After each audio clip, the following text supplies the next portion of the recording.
अऊज़ु बिल्लाहि मिनश शैतानिर रजीम।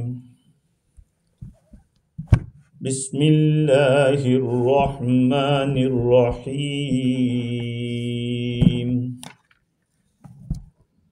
फ़इज़ा जाअतित तॉम्मतुल कुब्रा यौम यतज़क्करुल इंसानु मा सआ वबुर्रिज़तिल जहीमु लिमन यरा फ़अम्मा मन तग़ा वआसरल हयातद दुनिया फ़इन्नल जहीम हियल मअवा वअम्मा मन ख़ाफ़ मक़ाम रब्बिही वनहन नफ्स अनिल हवा फ़इन्नल जन्नत हियल मअवा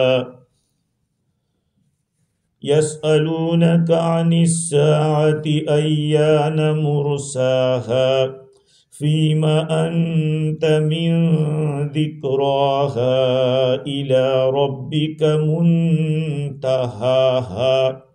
इन्नमा अन्त मुन्दिरु मन यख्शाहा कअन्नहुम यौम यरौनहा लम यल्बसू इल्ला अशिय्यतन औ दुहाहा।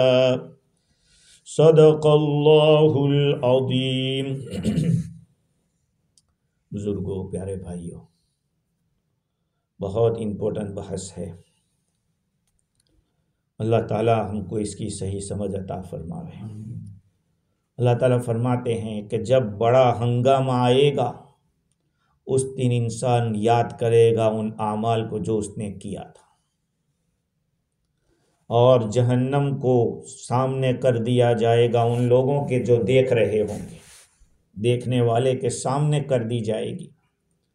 बस वो आदमी जिसने सरकशी की और दुनियावी ज़िंदगी को तरजीह दी तो उसका ठिकाना जहन्नम ही है, जहन्नम ही उसका ठिकाना है। और वो आदमी जो अपने रब के सामने खड़ा होने से डरा और नफ्स को ख्वाहिशात से रोका तो जन्नत ही ठिकाना है। ये आपसे क़यामत के बारे में पूछते हैं कि कब आएगी, आपको उसको याद, उसका जिक्र करने से आपको क्या लेना देना, आप उसका जिक्र क्यों करें? वो तो अब तुम्हारे रब के पास उसकी इंतहा है। आप तो डराने वाले हैं उस आदमी को जो उससे डरता हो। जिस दिन वो लोग देखेंगे तो समझेंगे गोया कि वो सुबह का कुछ वक्त ठहरे थे या शाम का कुछ वक्त या दिन का कुछ हिस्सा ठहरे थे। तो अल्लाह ताला ने पहली आयत में फरमाया फ़इज़ा जाअति तॉम्मतुल कुब्रा, जब बड़ा हंगामा आएगा।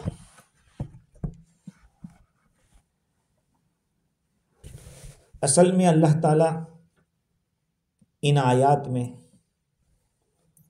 आखिरत को बयान कर रहे हैं और वहाँ की कैसी गुजरेगी। पहले इन आयतों से पहले अल्लाह ताला ने ज़मीन कैसे बनाई, आसमान कैसे बनाया, इन सारी चीज़ों का तज़किरा किया था। और वो भी अल्लाह ने बताया कि तुम्हारे फ़ायदे के लिए बनाया है। ज़मीन में जो कुछ भी है, आज कोई कह रहा था, मैं सुन रहा था एक जगह पे, तो उसने कहा कि अल्लाह ताला ने इंसान के कदमों के नीचे सारी चीज़ें रख दी है। कहा कि ये जितनी भी चीज़ें ज़मीन से निकल रही है, भाई खाना पीना हमारा कहाँ से आ रहा है? ज़मीन में से आ रहा है। कपड़े हमारे बन रहे हैं, वो भी ज़मीन की चीज़ों से बन रहे हैं। सब कुछ ज़मीन से, लेकिन ज़मीन किसके नीचे है? इंसान के कदम के नीचे है। तो अल्लाह ताला का भाई सारा तेरे पाँव के नीचे हमने कर दिया है, लेकिन तू मेरे लिए है, तुझे से मेरा मानना है, अपना भी नहीं मानना है, मेरा मानना है। तो उसके बाद अल्लाह ताला फरमाते हैं फ़ैदा जाअति तौम्मतुल कुबरा। असल में तम्मुन का जो लफ्ज़ अरबी ज़बान में आता है वो किसी चीज़ को भर देना और ऊपर गालिब आ जाना। जैसे तम्मल फरस, जब घोड़ा बहुत दौड़ने में आगे निकल जावे, बहुत ज़्यादा थक जावे, तो कहते हैं तम्मल फरस। या तम्मल माँ, पानी भर गया है, उस वक्त ऐसा लफ्ज़ बोलते हैं। तो ताम्मा ऐसी मुसीबत को कहते हैं जिसको कोई बर्दाश्त न कर सकता, किसी की ताकत में ना हो कि उसको क़यामत का क्या होगा, क़यामत होगी तो। साहिब रूहुल बयान ने लिखा है कि हर चीज़ जो बढ़ जाती है, धीरे धीरे गालिब आ जाती है, उसको तम्मा के लफ्ज़ से ताबीर करते हैं। शाह अब्दुल अजीज़ रहमतुल्लाहि अलैह ने लिखा है कि जब क़यामत आएगी, लोग परेशान और बेकरार हो जाएंगे, हर शख्स पर अपने हाल का गलबा होगा, मेरा क्या होगा, हर एक को अपनी पड़ी होगी, आज मुझसे क्या मामला किया जाएगा। अब दूसरा हादसा आएगा, वो सब हादसों पर गालिब आएगा, यानी अल्लाह के जो कहर होगा, अल्लाह के गज़ब के जो तजल्ली होगी बदले के लिए, कि जिसने गुनाह किया, वम्ताज़ुल यौम अय्युहल मुजरिमून, ए गुनहगारों अलग हो जाओ, ये कहा जाएगा। सब लोग मिले जुले होंगे, कहा मुजरिमों को कहा अलग हो जाओ। सूरह अबसा व तवल्ला के अंदर ताम्मा की जगह साखा का लफ्ज़ है, यहाँ ताम्मा है, वहाँ साखा है। अब सवाल ये कि यहाँ ताम्मा क्यों आया, वहाँ साखा क्यों आया? तो रूहुल बयान के अंदर लिखा है कि तम्मन के जो माना है वो पहला जो नफखा होगा ने, पहली दफ़ा फूकेंगे, सारे लोग ख़त्म हो जाएंगे, हलाक कर दिए जाएंगे पहले सूर में, और वो सख्त आवाज़ से पहले होगा, लोग चिल्ला रहे होंगे। जैसे सोने वाला अगर कोई आवाज़ ज़ोर से आई हो तो कैसे उठ जाता है, भाई क्या हुआ क्या हुआ, चिल्ला चिल्ला के पूछता है। कहा इसी तरह से, तो पहले ये आएगा ताम्मा, उसके बाद साखा आएगा, तो ताम्मा को पहले बयान किया और साखा को बाद में बयान किया।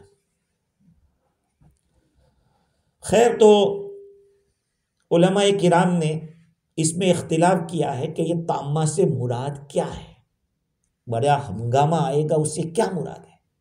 कुछ उलमा फरमाते कि वो क़यामत का दिन होगा और उसमें लोग जहन्नम को भी देखेंगे, उसके लपेटे, उसके चिल्ला की आवाज़ आएगी, और क़यामत का जो मैदान होगा वो भी घबराने वाला होगा।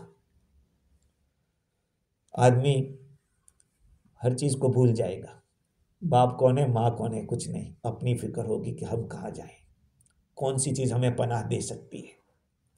हसन बसरी रहमतुल्लाह अलैह फरमाते कि ताम्मा से मुराद सेकंड दफ़ा जो फूका जाएगा वो है, जिसमें मखलूक क़यामत के मैदान में जमा हो जाएगी। और बाज़ों ने कहा कि ताम्मा से मुराद वो वक्त है जिस वक्त लोगों को वो टाइम है, और बाज़ों ने कहा कि वो टाइम भी हो सकता है जब अपने नामा अमाल लोग पढ़ेंगे। हाँ, वनुखरिजु यौमल क़ियामति किताबन यल्क़ाहु मंशूरा, हम क़यामत के दिन नामा अमाल निकालेंगे, आदमी उसको फैलाया हुआ पाएगा ऐसे। और ये भी हो सकता है कि जिस वक्त जन्नत वालों को जन्नत की तरफ ले जाया जाएगा और जहन्नम वालों को जहन्नम की तरफ ले जाया जाएगा, उस वक्त का मुराद है फ़ैदा जाति ताम्मतुल कुबरा, जब बड़ा हंगामा आएगा। तो क्या होगा, यौम यतज़क्करुल इंसानु मा सआ, इंसान याद करेगा हर उस अमल को जो उसने किया था। उसको मैं अभी ताज़ा तरीन जो मेरे जहन में एक मिसाल आई वो बताऊं, कि जब आदमी का ऑपरेशन होता है ना, उसको बेहोश किया जाता है, और जब बेहोशी से होश में आता है ना, तो वो पुरानी बातें बोलता है बोलता है ना पूरा। तो आदमी देखो, इसीलिए जो जिन मुल्कों में कैदियों को सजा दी जाती है उनके पाँव में मारते हैं कि वो आउट ऑफ कंट्रोल होकर सब बातें बोलने लगे। वो क़यामत का मंजर भी ऐसा होगा कि आदमी पुरानी बातें याद करने लगेगा कि मैंने ये भी किया था, मैंने वो भी किया था। यौम यतज़क्करुल इंसानु मा सआ व बुर्रिज़तिल जहीम लिमन यरा। दो चीजें अल्लाह ताला ने बताई कि जब वो कयामत का मंजर होगा, जब बड़ा हंगामा आएगा, तो दो चीजें होगी। इंसान अपने किए को याद करने लगेगा कि मैंने क्या क्या किया है। थोड़ी देर के लिए समझ लो कि किसी जगह के ऊपर, एयरपोर्ट के ऊपर कस्टम के अंदर सख्ती हो रही हो, तो जब घबराहट होती है तो आदमी अपने सामान में हर चीज़ को याद करने लगता है कि यार मैंने क्या क्या रखा था, ये भी रखा था, वो भी रखा था, इस पर भी पकड़ हो सकती है, इस पर भी पकड़ हो सकती है। यौम यतज़क्करुल इंसानु मा सआ। उस दिन आदमी याद करेगा हर उस अमल को जो उसने किया था। देखेगा किताब नामा अमल में तो सब लिखा हुआ है, छोटी छोटी बातें भी लिखी है। ला युगादिरु सगीरतन वला कबीरतन इल्ला अहसाहा। न छोटे गुनाह को छोड़ा है न बड़े को, सबको लिख के रखा है। सूरह कहफ में ये आयत है। अहसाहुल्लाहु व नसू। अल्लाह ने तो घेर के रखा है और हम भूल गए। कितने गुनाह हमने किए, हम तो भूल गए, लेकिन वो लिखा हुआ है। और दूसरी चीज कही कि वबुर्रिज़त यौम यतज़क्करुल इंसानु मा सआ। चाहे अच्छाई की होगी, बुराई की होगी, सारी चीज़ों को अपने नामा आमाल में देखेगा। ये तो गफलत की वजह से और लंबी लंबी उम्मीदों की वजह से आदमी भूल गया था।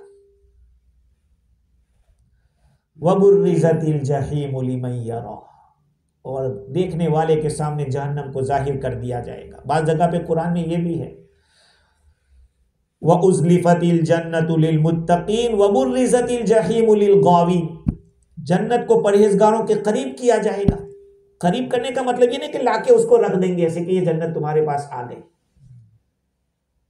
ऐसा नहीं है। या जहन्नम को मतलब ये है कि सारे पर्दे हटा दिए जाएंगे, आदमी ऐसे ही देख लेगा कि ये जन्नत है। और जहन्नम को भी इस तरह से कर दिया जाएगा। जहन्नम तो अपनी जगह है जमीन के नीचे, और जन्नत ऊपर है, तो उसको कैसे लाएंगे।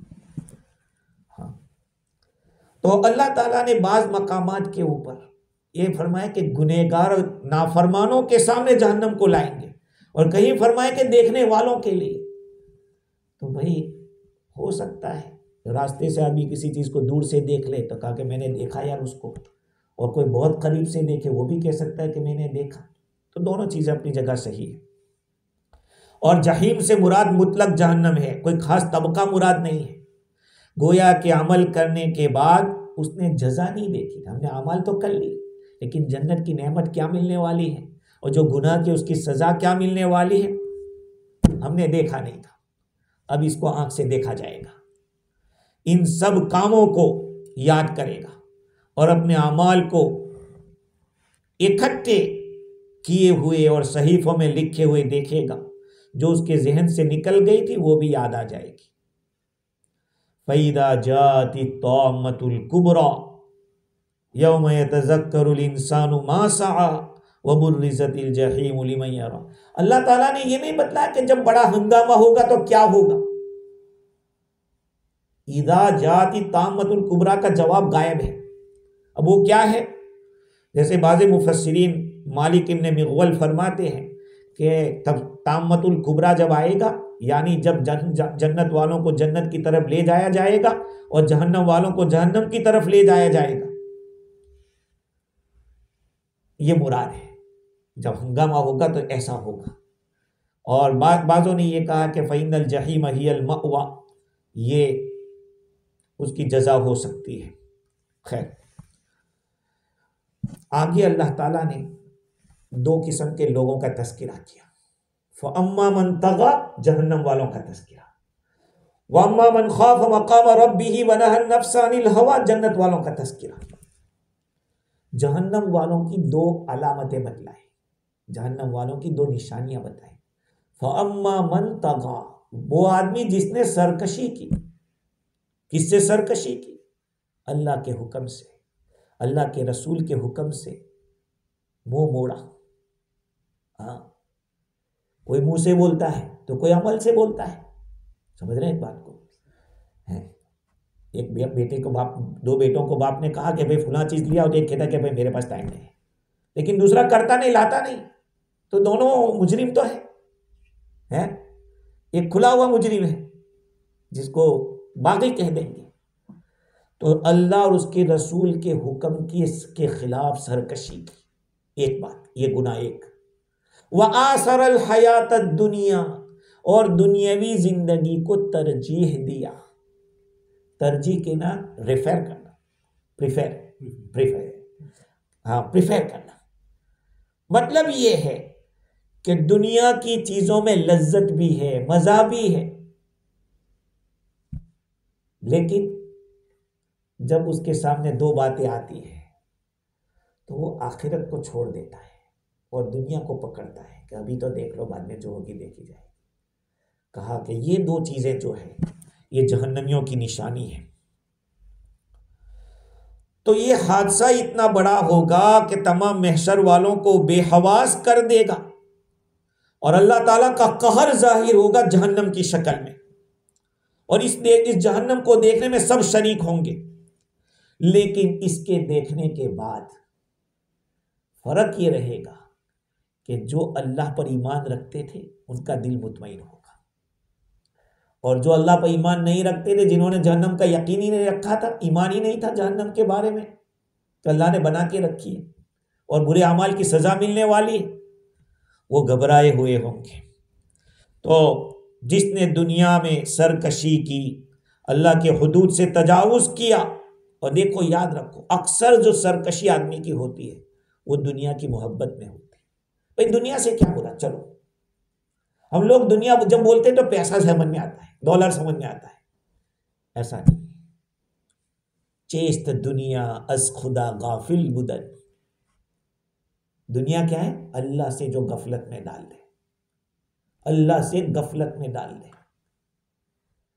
बीवी है, अगर आपको दीन के काम में मदद नहीं करे वो दुनिया है, आपको दुनिया दीन से गाफिल रखती है, ये दुनिया है। औलाद है, आपके दीन के कामों में मदद नहीं कर रही है और आपको गुनाह के ऊपर उकसा रही है, ये दुनिया है। सोना चांदी, गाड़ियां, जेवरात, घोड़े, जमीनें, ये दुनिया नहीं है। आप कमाओ, खूब कमाओ, कोई ना नहीं कहता, जितना कमाओगे इतनी ज़कात निकालोगे, लेकिन अल्लाह का हुक्म मत छोड़ो। समझ रहे? अगर आपने छोड़ा इसका मतलब कि आपने दुनिया को प्रिफर किया है। समझ रहे? भाई सहाबा भी बहुत मालदार थे, ऐसा मत समझो। इमाम अबू हनीफा रहमतुल्लाह अलैह बहुत मालदार थे, जो हमारे इमाम है। अब्दुल्लाह इब्न मुबारक रहमतुल्लाह अलैह बहुत मालदार थे। हज़रत उस्मान गनी रज़ी अल्लाह ताला।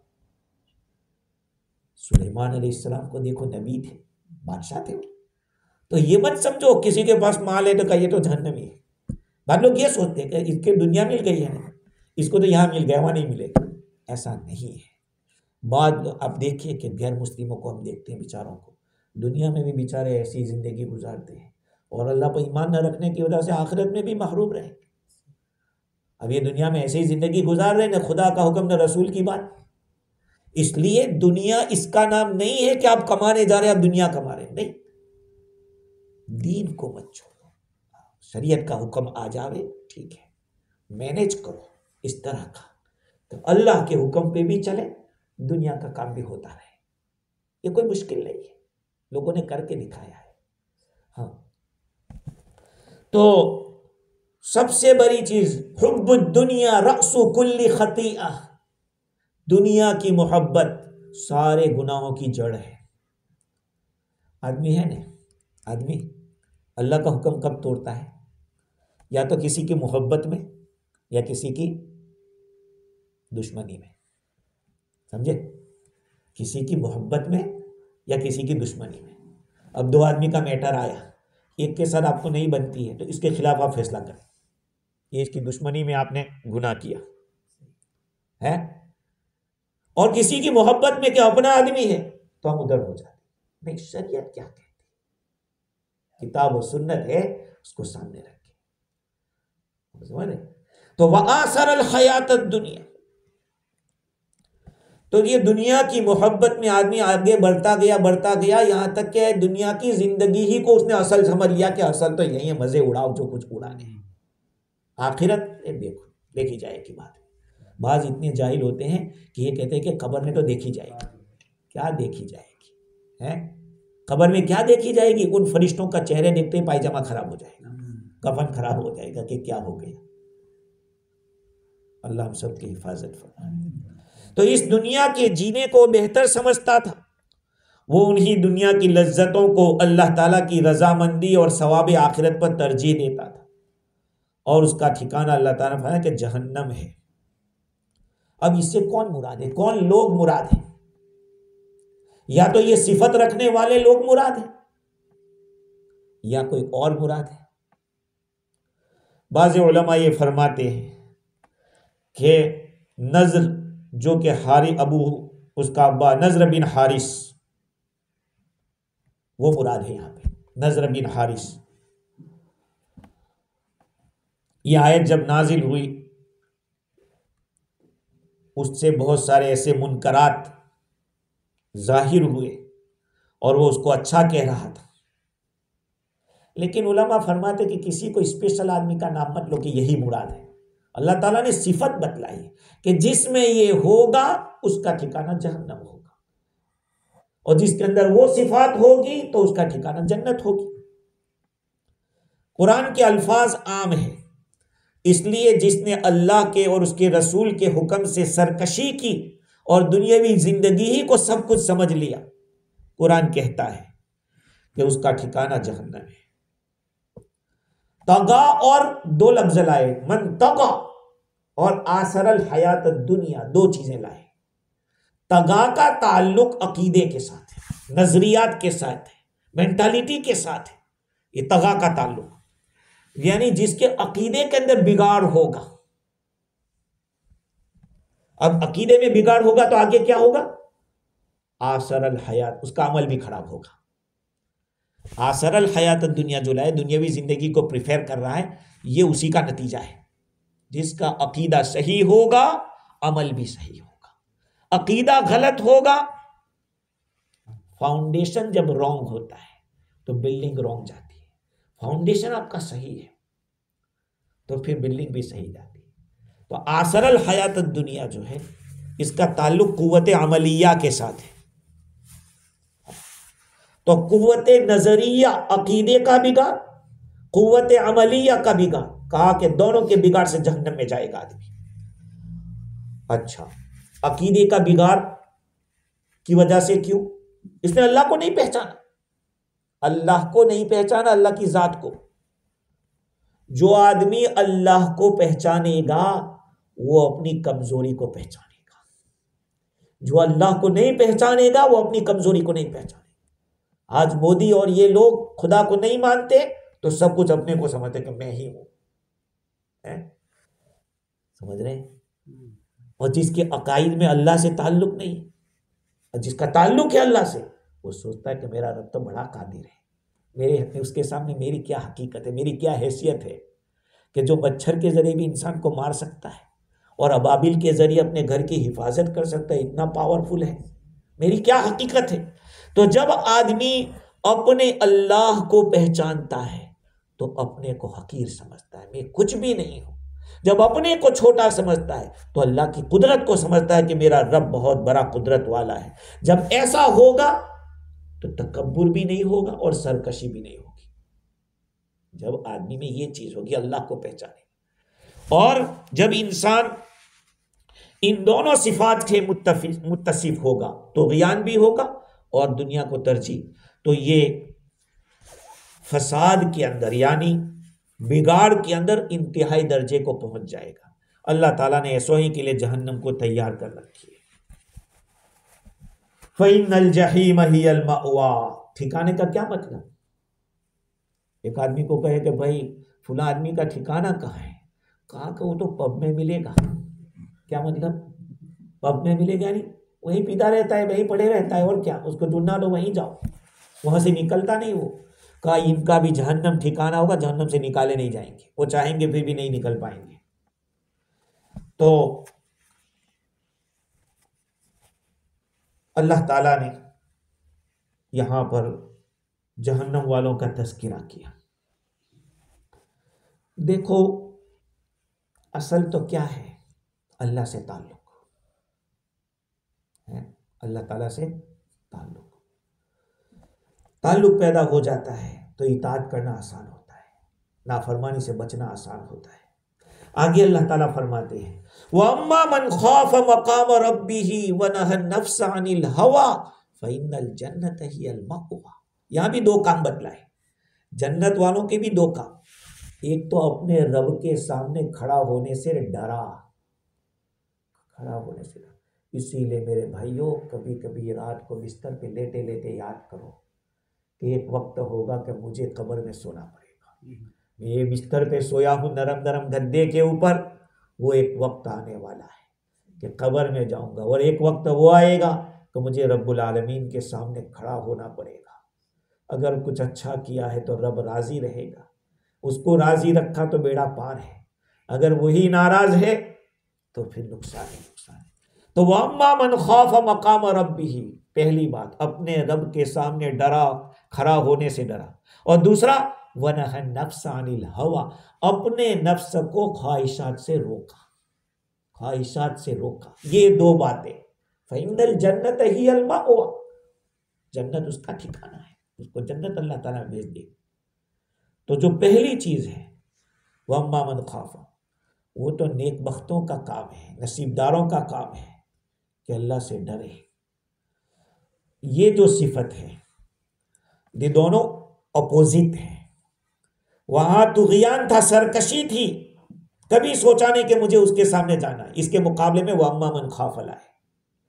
और दूसरी जो चीज थी आसरल हयात दुनिया, उसके मुकाबले में नहन नफ्स अनिल हवा लाए, नफ्स को ख्वाहिशात से रोका। भाई अल्लाह ताला से डरना बहुत जरूरी है।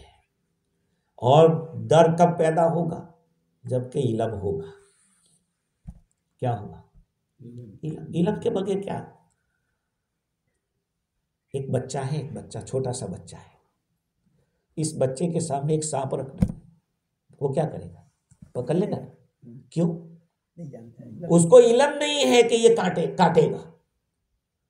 मूसा अलैहिस्सलाम के सामने, मूसा अलैहिस्सलाम ने एक दफा फिरौन की दाढ़ी पकड़ ली, बच्चे थे तो फिरौन ने कहा कि यही है, इसके हाथ ही मेरी हुकूमत जाएगी। आसिया ने कहा बच्चा है, कुछ थोड़ी समझता है।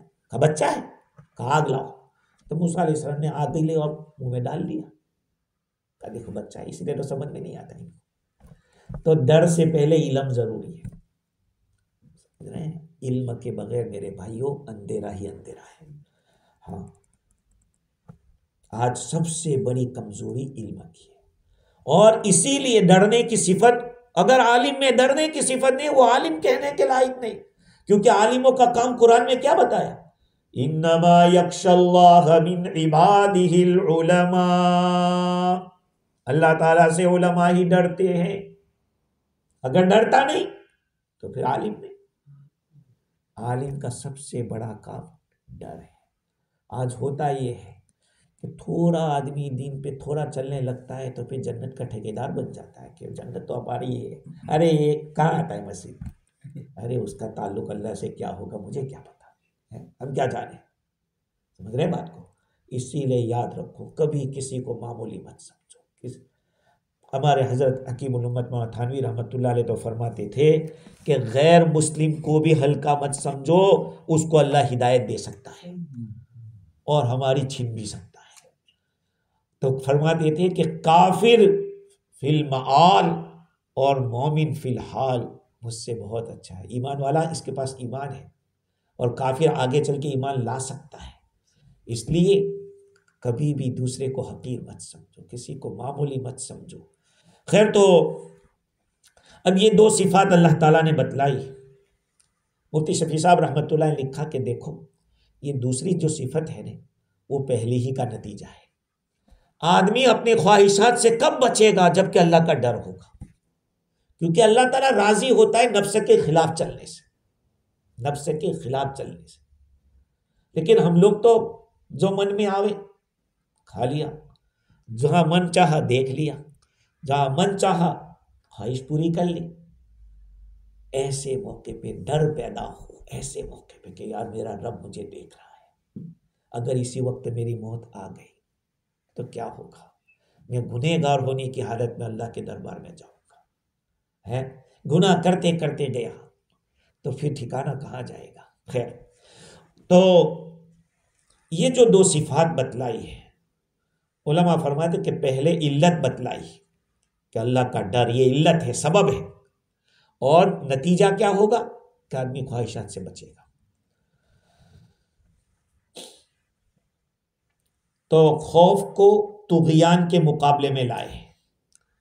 हालांकि तुग़यान के माना सरकशी है, आदमी सर ये दिमाग उसका खराब होता है, हाँ, उसके मुकाबले में इन्क़ियाद होना चाहिए, फरमाबरदारी आनी चाहिए।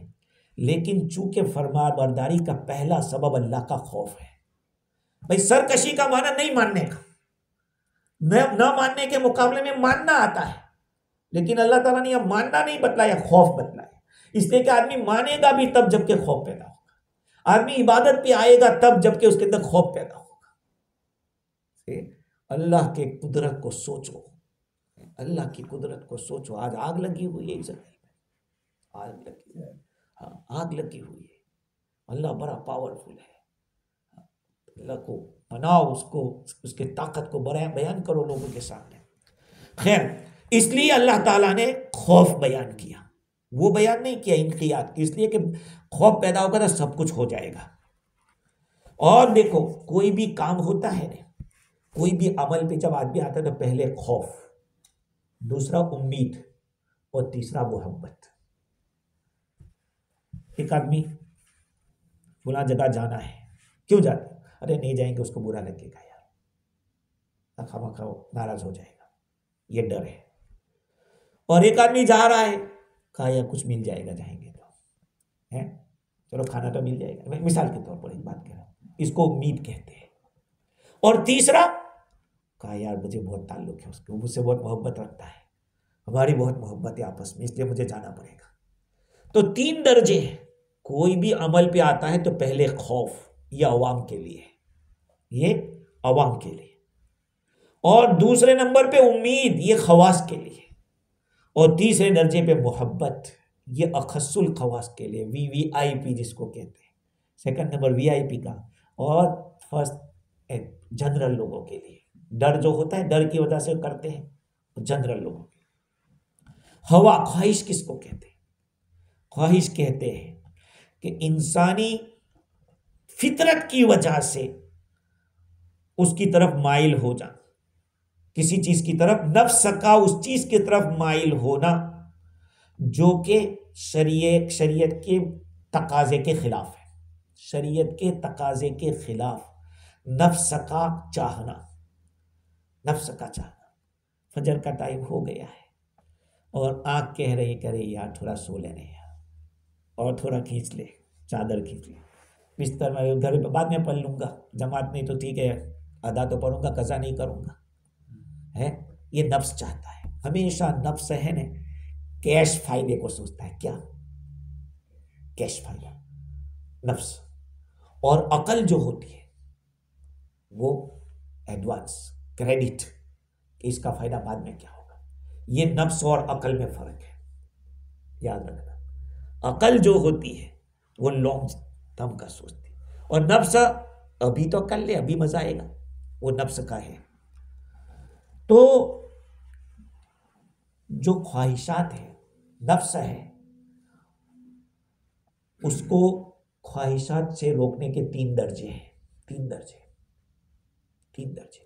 मुफ्ती शफी साहब रहमतुल्लाह अलैह ने लिखा है, काजी सनाउल्लाह पानीपति रहमतुल्लाह अलैह के हवाले से, कि ख्वाहिशात नफ्स के रुकने के तीन दर्जे। सबसे पहला दर्जा ये है कि आदमी अल्लाह ताला के सामने अपने आप को ऐसे अकाइद से रोके जो अकाइद गलत है, किताब और सुन्नत के खिलाफ है। अकाइद बातिला से बचना, पहले नंबर का जो अकाइद बातिला से बचना, जो जाहिर किताब और सुन्नत के खिलाफ है। बहुत सारी बातों के अंदर हम लोग हैं ना, अकाइद में बांध छोड़ कर देते, अरे यार चलने दो, होता है। अकाइद में बांधछोड़ नहीं होती, मसले में बांधछोड़ हो सकती है कि अरे हनफी शाफी का मसला है, ठीक है, किसी हदीस में है कि चलो इसके ऊपर बहुत ज्यादा फोर्स मत करो। अकाइद के मामले में नहीं, क्योंकि ये सबसे पहला दर्जा है कि आदमी अकाइद बातिला में जो असलाफ के खिलाफ, इजमा के खिलाफ, आदमी जिससे सुन्नी बनता है, अहले सुन्नत वल जमाअत, इसी को तो जन्नती करा दिया हुजूर ने। भाई हुजूर ने जब फरमाया कि मेरी बनी इसराइल के 72 फिरके थे, मेरी उम्मत में 73 होंगे, एक जन्नत में जाएगा, बाकी जन्नत का। वो कौन? मा अना अलैहि व अस्हाबी, जिस पर मैं हूं और मेरे सहाबा है। लिहाजा मैंने, हुजूर ने जो किया वो, बाद में देखो सहाबा ने क्या किया, बस बात खलास। इसीलिए इमाम अबू हनीफा रहमतुल्लाह अलैह क्या फरमाते थे कि कोई हदीस आ जाए सराख होगा, सहाबी की बात होगी मान लेंगे, ताबी तो वो भी ताबी थे, तो वो भी ताबी है, मैं भी ताबी हूं, वो तो हमारे दर्जे के नहीं, ताबी मेरी नहीं बात करता, क्योंकि अल्लाह के नबी सल्लल्लाहु अलैहि वसल्लम ने फरमाया कि बेहतरीन ज़माना मेरा है, बाद में मेरे बाद वाला, मेरे बाद वाला। तो ताबी और तबे ताबीन का गारंटेड टाइम था उन लोगों का। तो मसाइल जो अकाइद के होते हैं उसमें बांधछोड़ नहीं होती है। शरई मसाइल, हराम वाला मसला हो तो उसमें भी आदमी को बहुत ये नहीं करना चाहिए, बांधछोड़ नहीं करनी चाहिए। अब मुस्तहब का मसला है, सुन्नत का मसला है, तो उस पर जबरदस्ती, अरे भाई ठीक है, अगर इसने रफ़-ए-यदैन नहीं किया है और कर लिया है तो क्यों भाई लड़ाई करें? आमीन जोर से नहीं बोला, धीरे बोला, ठीक है, इतने जोर से भी ना हो कि दूसरे को तकलीफ हो, दूसरे की नमाज में खलल हो, ये सब चीजें समझनी चाहिए। खैर, दूसरे नंबर का जो दर्जा है ख्वाहिशात से रुकने का, वो ये है कि आदमी गुनाह के इरादे से बचे। आदमी गुनाह का इरादा हो रहा है, अब अपने नफ्स को रोकना कि अल्लाह ताला के सामने मुझे हिसाब देना होगा, मैं क्या करूंगा, अब रुक गया, ये वनहन नफ्स अनिल हवा, गुनाह से। तीसरा दर्जा ये है कि आदमी हवाए नफसानी की मुखालफत, एक तो नफ्स की मुखालफत, नफ्स की मुखालफत गुनाह के अंदर, और एक है जो नफ्स की चाहत है, वो क्या है मालूम? वो इबादत में पार्टिसिपेट कर लेता है। जैसे मैं नमाज पढ़ रहा हूँ, का फुला साहब आए तो अच्छी पढ़ाऊँ यार, वो खुश हो जाएगा, ये रिया आ गया, ये हवाए नफसानी है, ख्वाहिश, ये इससे बचने की जरूरत है। इसी तरह से और भी जो चीज़ें अखलाकी, जो रूहानियत के खिलाफ है, उन चीज़ों से आदमी को पाक करना ये ज़रूरी है। ये कैसे हासिल होगा? ये किताबें पढ़ लेने से हासिल नहीं होगा, वो आपको ऐसे लोगों के पास बैठना पड़ेगा जो जिनके दिल मंजे मंजाए हैं, जिनके दिल साफ किए गए हैं, उनके पास बैठना पड़ेगा। मुझे एक बात याद आई जिसको मुफ्ती शफी साहब रहमतुल्लाह अलैह ने लिखी है कि एक बहुत बड़े आलिम गुजरे हैं, हज़रत याकूब करखी रहमतुल्लाह अलैह। ये फरमाते हैं कि मैं अपनी जवानी के अंदर कारपेंटर का काम करता था और अपने नफ्स में सुस्ती और एक दफ़ा मुझे काहिली नज़र आई कि मैं कुछ कमज़ोर हूँ इबादत और उसके अंदर कुछ लगा ऐसा अपने नफ्स के अंदर, तो उन्होंने रोज़े रखने शुरू किए, पाबंदी से रोज़े रख रहे हैं। रोज़ा रखकर मैं ख्वाजा बहाउद्दीन नक्शबंदी रहमतुल्लाह अलैह के पास पहुंचा तो उनके पास खाना लाया गया, खाना पेश किया गया। जब खाना पेश किया गया तो मेरा तो रोज़ा था, तो खाना सामने पेश किया था, इन्होंने कहा अभी मेरा रोज़ा है, इस तरह की कोई बात कही होगी। तो शेख ने क्या फरमाया कि बहुत बुरा बंदा है वो, बहुत बुरा बंदा है वो जो अपनी ख्वाहिशात नफसानी का बंदा हो, जो उसको गुमराह कर दे। और फरमाया कि खाना खा लेना उस रोजे से बेहतर है जो नफसानी ख्वाहिशात की वजह से रोजा रख रहा है आदमी है। नफ्स है ने बड़ा चापता है और शैतान भी, दोनों। वो अच्छे अमल से रोकने के लिए छोटे अमल में डाल देता है, कोई अच्छे अमल से रोकने के लिए छोटे अमल का इसमें लगा रहे, ये तेरा सही है, तो बड़े अमल से रोकता है। तो शेख ने फरमाया कि खाना खा लेना उस रोजे से बेहतर है जो हवाई नफसानी के साथ रखा हो। कहा कि उस वक्त मुझे एहसास हुआ कि मेरा नफ्स उज्ब और खुद पसंदी का शिकार है। शेख ने महसूस कर लिया। कहा कि भाई देखो, जिक्र शुगल और नफल इबादतें अपनी जगह, लेकिन किसी शेख कामिल से ताल्लुक ज़रूरी है। कहा शेख वो कैसा शेख जो फ़ानी फिल्ला बाकी बिल्ला हो, फ़ानी फिल्ला अल्लाह में फ़ना हो। कहा बस अल्लाह है। और कहा कि ये न मिले तो कहा कि इस्तिग़फ़ार ज़्यादा करो, ज़्यादा से ज़्यादा इस्तिग़फ़ार करो। हर नमाज के बाद 20-20 मरतबा इस्तिग़फ़ार करो तो 100 दफ़ा 5 नमाज में हो जाएगा। एक हुजूर सल्लल्लाहु अलैहि वसल्लम जैसे रोज़ाना 100 मरतबा इस्तिग़फ़ार करते थे। जो भी अस्तग़फ़िरुल्लाह लज़ी ला इलाहा इल्ला हुवल हय्युल क़य्यूम व अतूबु इलैहि पर अस्तग़फ़िरुल्लाह रब्बी मिन कुल्लि ज़ंबिन व अतूबु इलैहि, या अस्तग़फ़िरुल्लाह, ये सोचते हुए कि मैं अल्लाह ताला से अपने गुनाहों की माफ़ी मांग रहा हूँ। खैर, तो वनहन नफ्स अनिल हवा, ख्वाहिशात से निकलना बहुत ज़रूरी है। देखो, इसीलिए सूफिया जो है ना, सूफी लोग, वो बालिग किसको कहते हैं? नेस्त बालिग जुज रहीदा अज हवा, खल्क अतफालन जुज मस्ते खुदा। ये सारी मखलूक है ना, बच्चे हैं। अभी ये सारी मखलूक बच्चे हैं। जुज मस्ते खुदा, जो खुदा में मस्त है ना, वो बालिग है, वो बालिग है। नेस्त बालिग जुज रहीदा अज हवा, जो जब तक आदमी ख्वाहिशात से नहीं निकलता वहां तक वो बालिग नहीं होता। देखो, बालिग एक फिकाह का बालिग होता है। फिकाह का बालिग वो है जिससे मनी निकले, और तसव्वुफ का बालिग वो है जो मनी से निकले, जो मनी में से निकल जाए। मनी के माना तकब्बुर, मनी के माना तकब्बुर, जो तकब्बुर से निकल जाए, सूफिया क्या वो बालिग है। और फिकाह के अंदर पूछेंगे तो जिससे मनी निकले वो बालिग है।